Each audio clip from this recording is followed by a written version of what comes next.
नमस्ते साथीहरू, म हजुरहरूलाई पुनः नयाँ भिडियोमा स्वागत गर्न चाहन्छु। आजको भिडियो चाहिँ एकदम विशेष भिडियो हुन गइरहेको छ किनकि म चाहिँ आज करेन्ट अफेयर्स यानि कि समसामयिक विषयवस्तुलाई समेटेर भिडियो बनाएको छु। अन्तिमसम्म हेर्नुहोला, हजुरहरूको इक्जामको लागि यो एकदम इम्पोर्टेन्ट र उपयुक्त अथवा यो चाहिँ एकदम लाभदायक हुन सक्छ। ध्यान दिएर भिडियो हेर्नुहोला। म ढिला नगरिकन प्रश्नतर्फ जान्छु। प्रश्न नम्बर 1 मा चाहिँ यो समसामयिकको साथीहरू, यसलाई चाहिँ मैले एमसिक्यूमा बनाएको छु, जसले गर्दाखेरि हजुरहरूलाई सजिलो हुनसक्छ। र हेर्नुहोस्, सुरुमा चाहिँ 2082 जेठ 22 गते राष्ट्रिय सभाको उपाध्यक्षमा को निर्वाचित भएकी हुन् भनेको छ। अप्सन दिएको छ विमला राई, उर्मिला अर्याल, शोभा गिरी र रेखा शर्मा भनेको छ। र यसको राइट एन्सर रहेको साथीहरू option number B, Urmila Aryal. त्यसै गरी नेक्स्ट क्वेसनमा चाहिँ पूर्व प्रधानमन्त्री माधव कुमार नेपाल विरुद्ध अख्तियारले भ्रष्टाचार मुद्दा दायर गरेको जग्गा प्रकरण कुनसँग सम्बन्धित थियो भनेको छ। अप्सन रहेको छ कोभिड राहत, पातञ्जलि योगपीठको जग्गा, जलविद्युत आयोजना, आयकर छली भनेको छ। यसको राइट एन्सर रहेको साथीहरू अप्सन नम्बर बी साथीहरू अप्सन नम्बर बी, पातञ्जलि योगपीठको जग्गा भनेको छ। त्यसै गरी नेक्स्ट क्वेसनमा रहेको छ 2082 जेठमा राजधानीमा भएको राजतन्त्र समर्थक प्रदर्शनको अनुमानित सहभागिता भनेको छ। अप्सन छ 5000, 10000, 20000, 30000 र अनुमानित चाहिँ अप्सन नम्बर सी 20000 साथीहरू।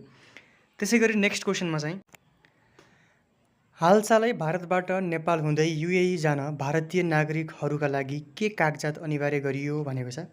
अप्सन रहेको छ अप्सन नम्बर एमा चाहिँ स्वास्थ्य पास, नागरिकता, एनओसी र दुबई इमिग्रेसन पास भनेको छ।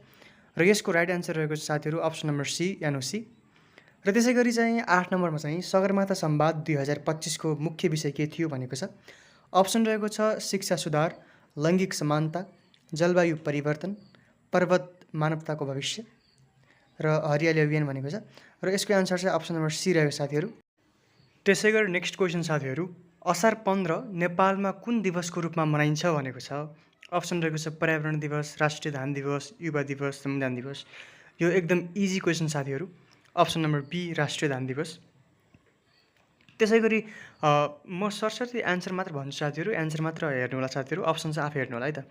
त्यसै गरी नम्बर 11 मा चाहिँ 2082 जेठ 30 मा मनाइने टोपी दिवसको महत्त्व के हो भनेको छ। यसको राइट एन्सर रहेको छ नेपालको सांस्कृतिक पहिचान प्रवर्धन भन्ने हो साथीहरू। त्यसै गरी 13 मा चाहिँ स्टर्ट लको 2 वर्षको सम्झौता अन्तर्गत पर्ने प्रमुख सिरिज कुन हो भनेको छ।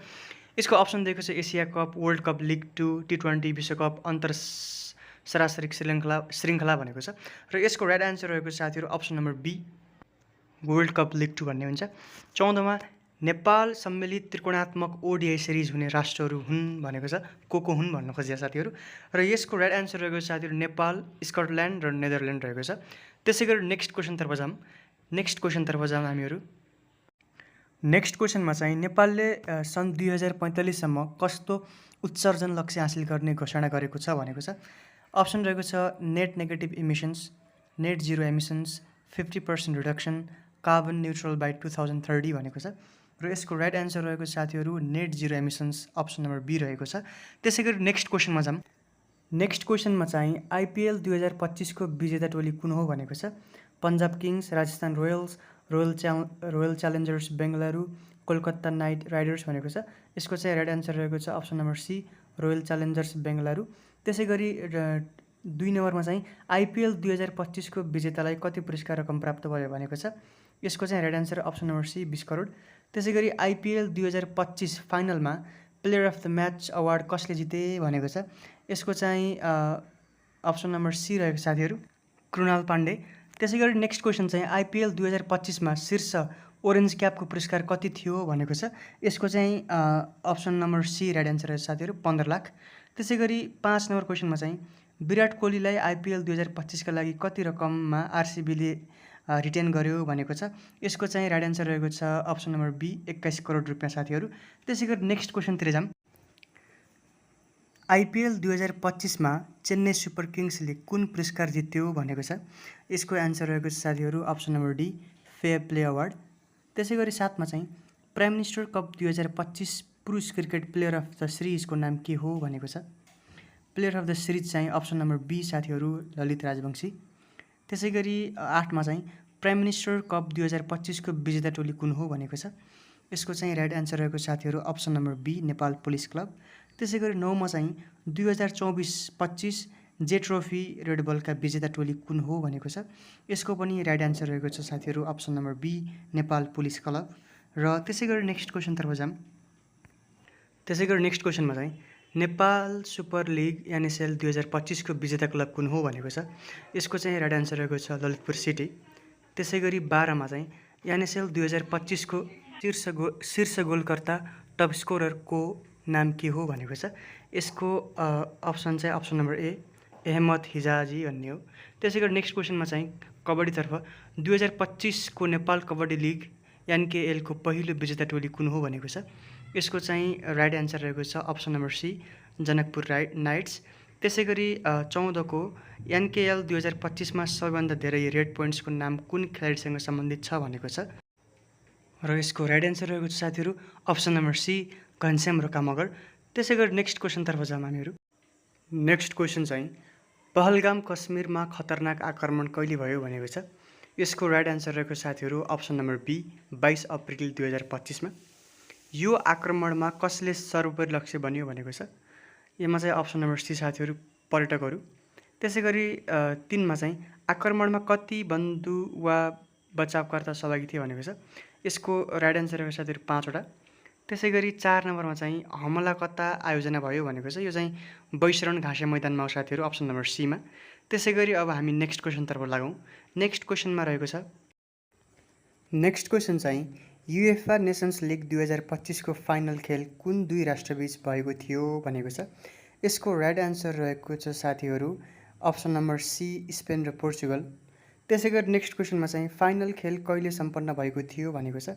यसको राइट एन्सर रहेको साथीहरू अप्सन नम्बर बी 2082 जेठ 26 गते नेपाली डेट अनुसार। र त्यसैगरी थर्ड क्वेसनमा चाहिँ फाइनल खेल कहाँ सम्पन्न भयो भनेको छ र यसको राइट एन्सर रहेको साथीहरू option number C Allianz Arena म्युनिकमा। त्यसैगरी नेक्स्ट क्वेसनमा चाहिँ खेलको अन्तिम स्कोर कति थियो भनेको छ। अन्तिम स्कोर चाहिँ अप्सन नम्बर बी 2-2 थियो खेल। त्यसैगरी 5 मा चाहिँ विजेता राष्ट्र कुन हो भनेको छ। यसको राइट एन्सर रहेको साथीहरू अप्सन नम्बर सी पोर्चुगल। त्यसैगरी पेनाल्टी सुटआउटमा पोर्चुगलले कति गोल गर्यो भनेको छ। यसको राइट एन्सर रहेको छ साथीहरू अप्सन नम्बर सी 5 गोल। त्यसैगरी 7 मा चाहिँ स्पेनका कुन खेलाडीले पेनाल्टी मिस गरे भनेको छ। यसको राइट एन्सर रहेको साथीहरू अप्सन नम्बर डी ओयारजाबाल हुन् साथीहरू। त्यसैगरी नेक्स्ट क्वेसन हेरौँ हामीहरू। नेक्स्ट क्वेसनमा चाहिँ आगामी आर्थिक वर्ष 2082-83 को बजेट सीमा सिलिङ कति निर्धारण गरिएको छ भनेको छ। यसको चाहिँ राइट एन्सर रहेको छ रु 1.9 ट्रिलियन। त्यसैगरी 2 नम्बरमा चाहिँ आगामी बजेटका लागि आन्तरिक राजस्वको अपेक्षित सङ्कलन कति अनुमान गरिएको छ भनेको छ। यसको चाहिँ 1263 अर्ब रह्यो साथीहरू। त्यसैगरी नेक्स्टमा चाहिँ सरकारले अनुमान गरेको बजेट घाटा डेफिसिट कति हो भनेको छ। यसको चाहिँ राइट एन्सर रह्यो साथीहरू अप्सन नम्बर सी रु 660 अर्ब। त्यसैगरी अब नेक्स्ट क्वेसनमा चाहिँ आगामी आर्थिक वर्षका लागि विदेशी अनुदान र ऋण कति अनुमान गरिएको छ भनेको छ। यसको चाहिँ राइट एन्सर रहेको छ अप्सन नम्बर सी रु 45 अर्ब र 235.9 खर्ब हुनुपर्ने साथीहरू मिस्टेक भएर चाहिँ। त्यसैगरी नेक्स्ट क्वेसन चाहिँ बजेट लेखन समितिको संयोजक को हुन् भनेको छ। अप्सन नम्बर सी बजेट महाशाखा प्रमुख श्री कृष्ण नेपाल भनेको छ। त्यसैगरी नेक्स्ट क्वेसनतर्फ लागौँ। नेक्स्ट क्वेसनमा चाहिँ राष्ट्रिय योजना आयोगले आगामी बजेट कति प्रतिशतले बढ्ने अनुमान गरेको छ भनेको छ। अप्सन रहेको छ 10%, 12%, 15% र 18%। र यसको राइट एन्सर रहेको छ साथीहरू अप्सन नम्बर बी 12%। र आजको लागि चाहिँ यति नै भन्न चाहन्छु साथीहरू। यतिन्जेलसम्म भिडियो हेरेर साथ दिनुभएकोमा धेरै धेरै धन्यवाद भन्न चाहन्छु। आगामी दिनहरूमा पनि यस्तै जानकारीमूलक भिडियो लिएर आउने नै छु। त्यतिन्जेलका लागि हस् धन्यवाद। By good by.